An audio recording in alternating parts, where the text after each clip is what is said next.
চাঁদা দাবি করা হয়, এখানে মনে করেন যে অনেক ধরনের প্রভাব দেখায়। তারপরে মনে করেন যে আমাদের এই ঝুট আসে, যে ঝুটের থেকে 1 থেকে 2 টাকা কেজিতে চায়, আর নাইলে ওরা এখানে মাল লাগাই দিবে না। তারপরে বিভিন্ন পদের হামলা আসছে। তা আসার পরে আমাদের কাছে একটি অনুরোধ সরকারের কাছে, যে সব চাঁদাবাজ মুক্ত যাচ্ছে আমরা, এই যে যেরকম হয় সরকারের কাছে যদি জিনিসটা পৌঁছায়, যে মানুষ খুব অবস্থা খারাপের ভিতরে আছে, দেশ লুটপাটের ভিতরে আছে, চাঁদাবাজ মুক্ত করে দেখ সরকার। এরই আর কি সরকার কাছে আবেদন, এটি আমাদের চাওয়া, এটি আমাদের ব্যবসায়ীদের সবার পাওয়া।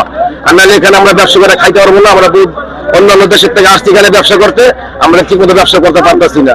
আমাদের বাদামতলী ফল সমিতি, কিন্তু যারা সমিতিতে যারা আসলে এখন সমিতির কেউই নাই, ওদিকে মানুষ লুচ্চা পুচ্চা খাইতেছে, হামলা মামলা চলতেছে, চাঁদাবাজি চলতেছে। প্রশাসন আমরা কাছে গিয়েছিলাম, যদি বড় নেতা আমরা যাওয়ার আগে ওরা থানায় বসে আসছিল, যাওয়ার পরে আমাদের মামলা থানা থেকে নেয় নাই, বলতে গেলে আমরা হুমকি দিয়েছে মামলা করলে তাদের খুব সমস্যা হবে, তাদের ব্যবসা করতে দেবো না। এরপরে আবার মনে করি যে আমরা এটা মিটিয়ে দিব, এটা আমরা মীমাংসার ভিতরে বলে দিব। আজকে 3 দিন হয়ে গেছে, কিন্তু আমাদের কোনো বিচার আচার আমরা কিছুই পাই নাই। এই নিয়ে আর কি আমাদের সংগঠন বা এই নিয়ে আমাদের সবার আলোচনা। কারণটা কি? আমরা বাদামতলীতে ব্যবসা করি, ক্ষুদ্র ব্যবসায়ী। আমরা দীর্ঘদিন যাবৎ বাদামতলী ফল সমিতি যতদিন আছে আমাদের এখানে ব্যবসা চলতেছে শান্তিপূর্ণভাবে।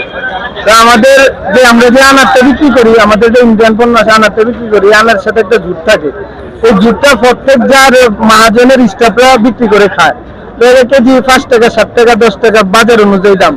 তো কিছুদিন যাবৎ কিছু চক্র এখানে হামলা দিছে, যে জুট বিক্রি করলে তাদেরকে কেজি প্রতি 2 টাকা করে কমিশন দিতে হবে।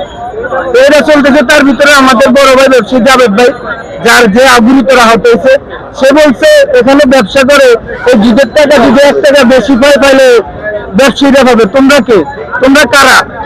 এইটা বলার কারণে আজ আমাদের বড় ভাইয়ের তার মাথায় প্রায় 15-20টা সেলাই লাগছে, গুরুতর অবস্থা আহত। এই সবচেয়ে এখন সরকারের কাছে একটাই দাবি, আমরা চাঁদাবাজ মুক্ত দেশ চাই, চাঁদাবাজি মুক্ত ব্যবসা করতে চাই।